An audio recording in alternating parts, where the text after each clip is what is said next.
Exercise pregnancy में बहुत beneficial होता है, स्पेशली उन महिलाओं के लिए जिनको अक्सर बैक पेन की प्रॉब्लम होती है। प्रेगनेंसी में बैक पेन ज़्यादा होता है। यूएसजी नहीं कराना प्रेग्नेंट फीमेल के लिए ज़्यादा रिस्की हो सकता है।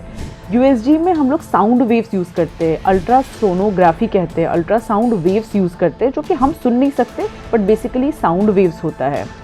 एंड प्रेगनेंसी में यूएसजी अगर आप स्किप कर रहे हैं या डर से नहीं करा रहे तो वो आपके लिए ज़्यादा डेंजरस हो सकता है। This is a very big myth कि वाइट सॉल्ट आपके बॉडी के लिए ख़राब है। लोग आजकल बिल्कुल भी ब्लाइंडली वाइट सॉल्ट को पिंक सॉल्ट या ब्लैक सॉल्ट से रिप्लेस कर रहे हैं विदाउट नोइंग कि वाइट सॉल्ट में आयोडीन होता है।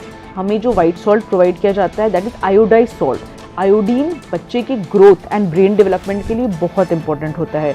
अगर एक female pregnant female purposely white salt बिल्कुल भी अवॉइड करती हैं तो उनमें आयोडीन डिफिशिएंसी होता है। प्रेगनेंसी में please avoid sugary drinks, fried food, packaged foods and refined carbohydrates.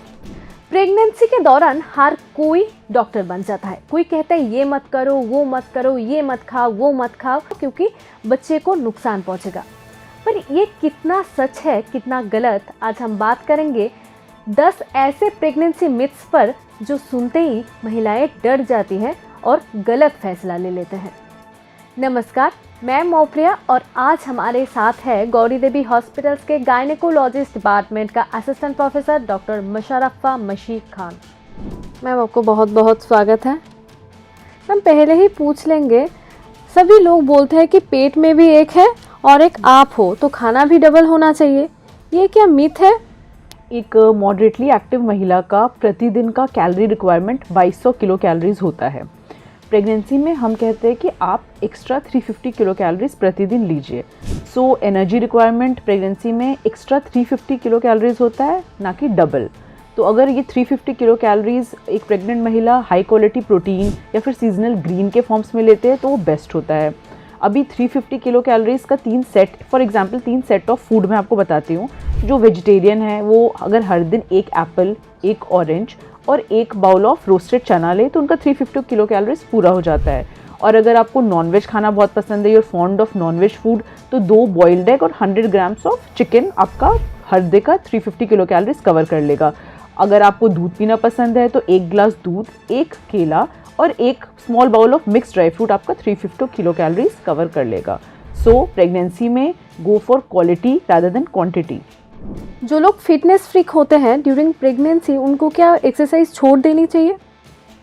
अच्छा, ये बहुत लोगों को इशू होता है। बहुत लोग ये क्वेश्चन पूछते हैं कि प्रेगनेंसी में एक्सरसाइज करना चाहिए या नहीं। इनफैक्ट जब हम बोलते हैं कि हाँ प्रेगनेंसी में आप एक्सरसाइज कर सकते हैं तो बहुत लोग शॉक्ड होते हैं। बट एक्सरसाइज प्रेगनेंसी में बहुत बेनिफिशियल होता है, स्पेशली उन महिलाओं के लिए जिनको अक्सर बैक पेन की प्रॉब्लम होती है। प्रेगनेंसी में बैक पेन ज़्यादा होता है तो एक्सरसाइज करने से आपको बैक पेन में रिलीफ मिलेगा, आपका मूड अच्छा रहेगा, नींद अच्छी आएगी और जब आप लेबर में जाएंगे डिलीवरी प्रोसेस भी आपका स्मूथ होगा, रिकवरी भी फास्टर होता है।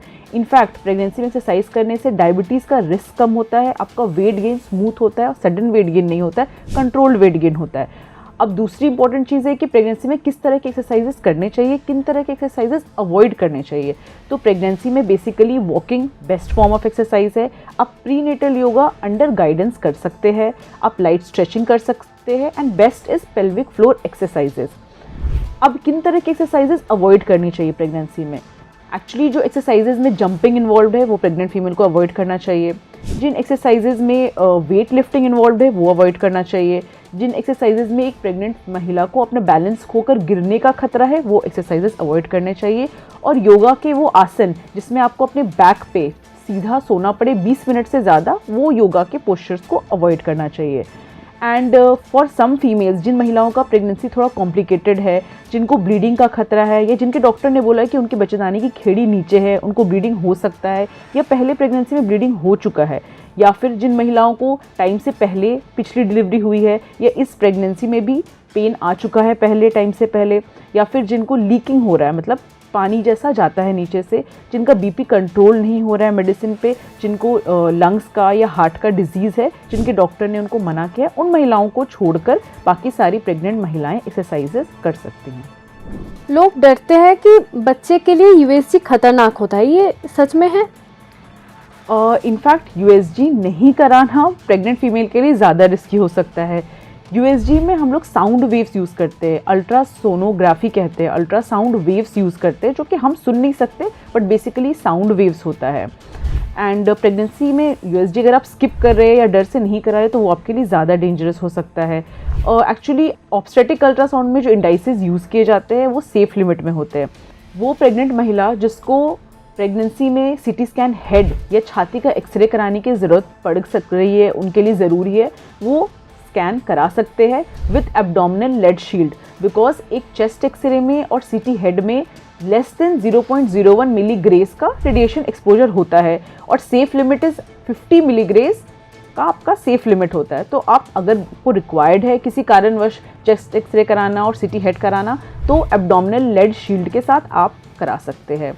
अब प्रेगनेंसी में डेंजरस क्या हो जाता है, सीटी स्कैन पेट का या एक्सरे पेट का थोड़ा डेंजरस हो सकता है, बिकॉज अगर आपका रेडिएशन एक्सपोजर 100 मिलीग्रेस से ज़्यादा होता है तो आपके बच्चे में जन्मजात विकृति होने का, जिसको हम लोग एनोमलीज कहते हैं, या फिर मंद बुद्धि मेंटल रिटार्डेशन होने का खतरा है। प्रेगनेंसी के दौरान बहुत लोग कहते हैं कि फ़्लाइट में ट्रैवल करना मना होता है।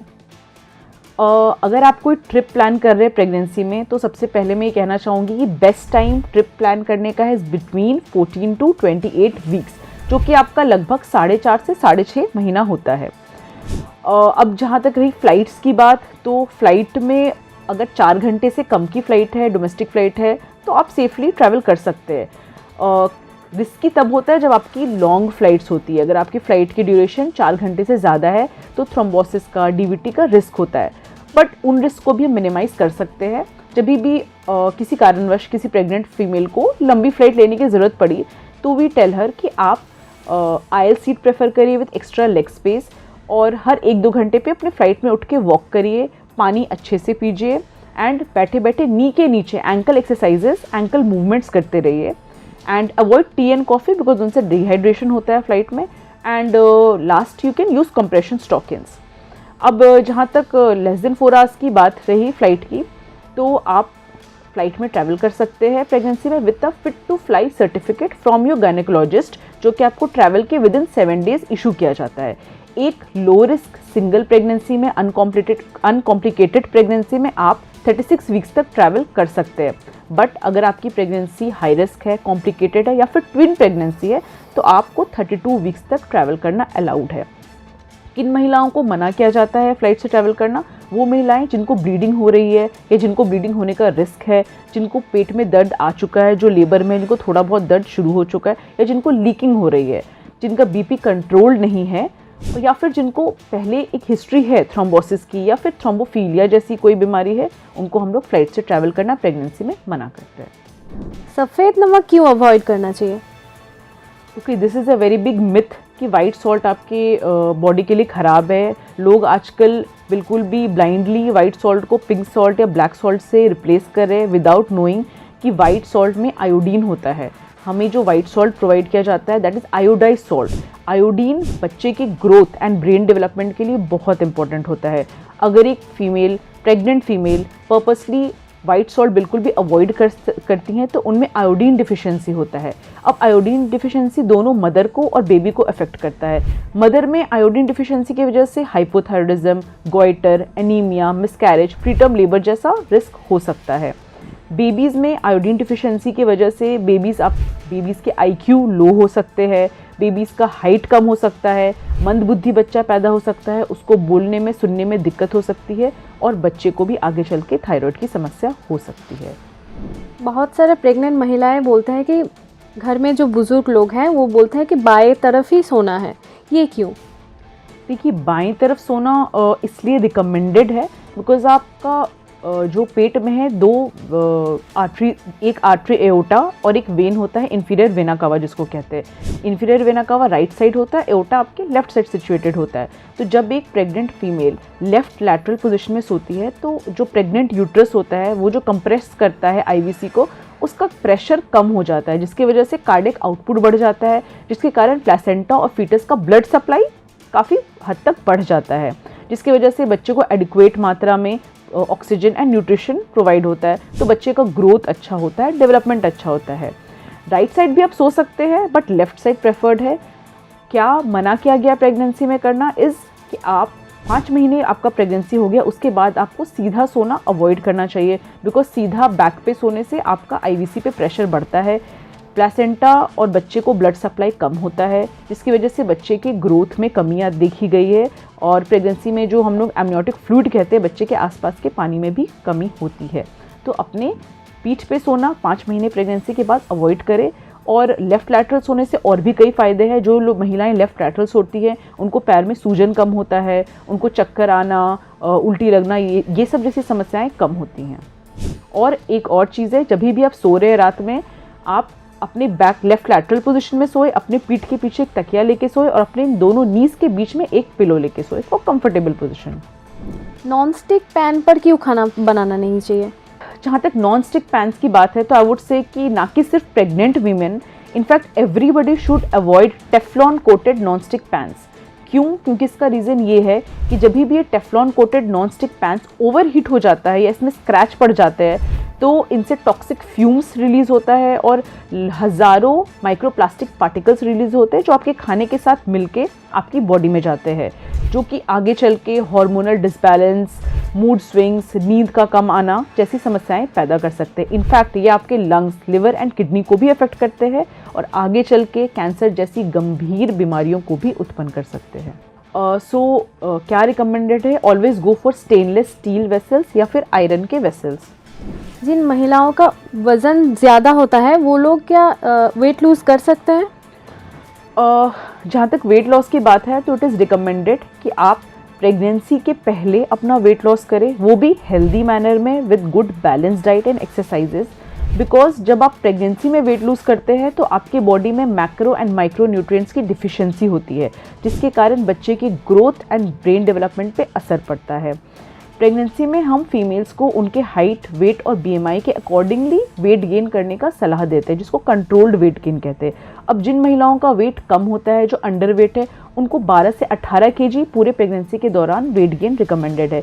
जिन महिलाओं का वेट नॉर्मल है, उनको 11 से 16 केजी प्रेगनेंसी में वेट गेन रिकमेंडेड है। जो अपने बीएमआई से थोड़ा ज़्यादा है, ओवर वेट है, उनको प्रेगनेंसी में 7 से 11 केजी तक का वेट गेन रिकमेंडेड है।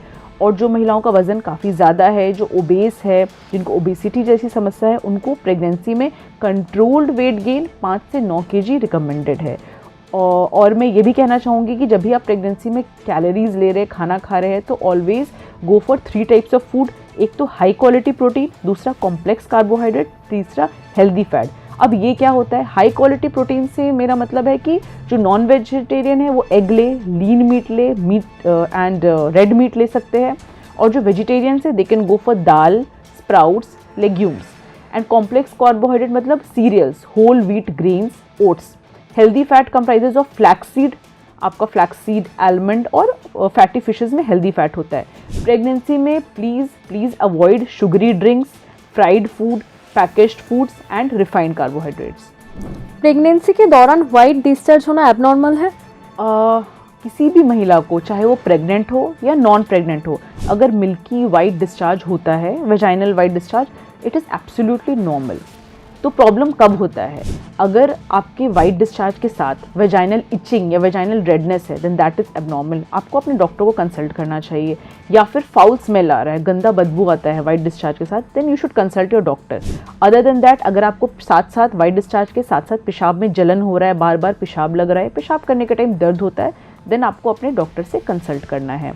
या फिर अगर आपके वाइट डिस्चार्ज में खून जैसा कुछ तत्व नज़र आता है, रेड कलर का डिस्चार्ज नज़र आता है विथ वाइट डिस्चार्ज, या फिर आपका डिस्चार्ज येलो कलर का होता है, ग्रीन कलर का होता है या ग्रे कलर का होता है, देन आपको अपने डॉक्टर से कंसल्ट करने की ज़रूरत है। या फिर अगर वाइट डिस्चार्ज के साथ आपको पेट में दर्द है और फीवर है, then you need to consult your doctor. जब भी इस तरह के एबनॉर्मल डिस्चार्जेस आए, तो प्लीज़ सेल्फ मेडिकेट ना करें और तुरंत अपने डॉक्टर से संपर्क करें। महिलाओं को स्ट्रेच मार्क बिल्कुल पसंद नहीं होता है, तो ये प्रिवेंट कैसे किया जा सकता है? ओके, सो जहाँ तक स्ट्रेच मार्क्स की बात है, तो stretch marks is not totally preventable. आप बिल्कुल भी प्रिवेंट नहीं कर सकते इसको प्रेगनेंसी में, बट येस, हम इसकी इंटेंसिटी और सीवियरिटी को डिक्रीज़ कर सकते हैं। स्ट्रेच मार्क्स बेसिकली जेनेटिक्स पे, स्किन टाइप पे, न्यूट्रिशन पे और वेट गेन पे डिपेंड करता है। तो जिन महिलाओं को स्ट्रेच मार्क्स नहीं चाहिए या उनको लगता है कि कुछ ऐसा करे जिससे हमारा स्ट्रेच मार्क्स की सीवियरिटी कम हो सकते हैं, तो यस, उनके लिए मैं ये एडवाइस करूँगी, go for controlled weight gain according to your BMI rather than rapid weight gain. Rapidly weight gain नहीं करना है, धीरे धीरे कंट्रोल्ड वेट गेन होना चाहिए। अच्छा न्यूट्रिशन लेना है और अपने आप को वेल हाइड्रेटेड रखना है, समय समय पे पानी पीना है। उसके बाद we have some creams, moisturizers. Best natural option is coconut oil. आप coconut oil is very good natural moisturizer. अपने स्किन को मॉइस्चराइज रखिए with coconut oil and go for creams containing hyaluronic acids. अब आप प्रेगनेंसी के बाद, बच्चा होने के बाद, पोस्टपार्टम में अगर आपको स्ट्रेच मार्क्स हटवाना है या उनकी सिविरिटी को और कम करना है तो you can go for chemical peels, micro needling, laser therapy, ये जैसे ऑप्शंस अवेलेबल है। मैम आपको बहुत बहुत धन्यवाद।